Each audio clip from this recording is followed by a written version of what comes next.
It's my first time doing this particular challenge, but me and my partner here are more used to wrangling gators, wrestling gators, and handling smaller snakes like copperheads, moccasins, and rattlers. So this will be the first time for this, so it's we're looking forward to it. Yeah, as our man in the overalls here just demonstrated in Florida, he was excited to get his hands around a massive snake. That's because the Sunshine State just wrapped up its annual Florida Python Challenge. And as you can probably tell, this thing ain't about coding or old British sketch comedy. Though a dead creature does indeed play a major role here. For more than a decade, the state's Wildlife Commission has been behind this annual python removal competition, during which amateur and professional python hunters alike embark on a 10-day hunt for invasive Burmese pythons in 7 designated areas throughout the Everglades. The goal? To kill the most pythons. All I could think was, holy crap, this is what I've lived doing my entire life, and there's a tournament doing it?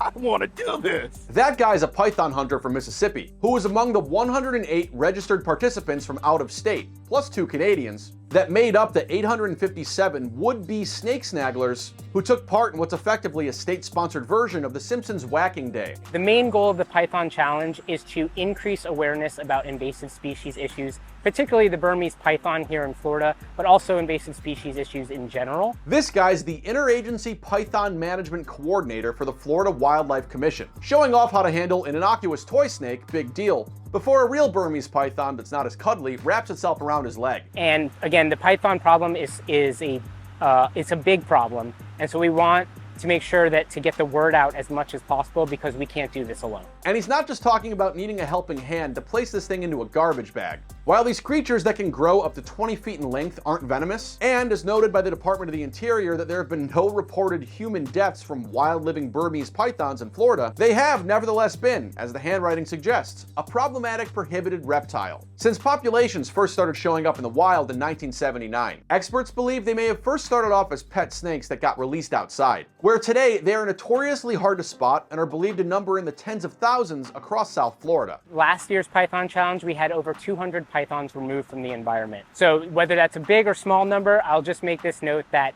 every python removed from the environment is a win for native species. Yeah, ecologists worry about the Burmese python's impact on native animal populations, given these things can eat pretty much whatever they catch. A 2012 study from the US Geological Survey found in the Everglades, they've been linked to a massive 98.9% decrease in the possum population and a 99.3% decrease in the raccoon population. Oh, and they've also been known to eat entire damn alligators. And if you look at this old video with 160 million views, just like this one, everyone pretty much thinks the same thing. That snake is gonna take a massive shit. Though to be fair, these giant-mouthed bastards might end up regurgitating its gator snacks, like the one seen here on this University of Cincinnati website yakking up an adult deer. Beyond the killing contest, in recent years, South Florida has started hiring contractors to control the python population year-round. And through 2023, more than 11,000 of these things have been removed by qualified individuals, contributing to the 21,000 Burmese pythons removed from the state since 2000. As for this trademarked 10-day hunt, cash prizes will be awarded to those who humanely killed the most of these damn snakes as possible,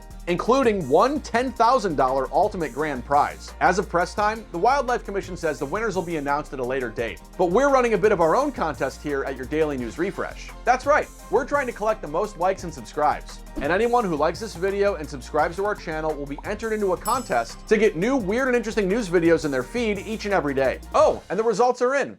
You've all won. How generous.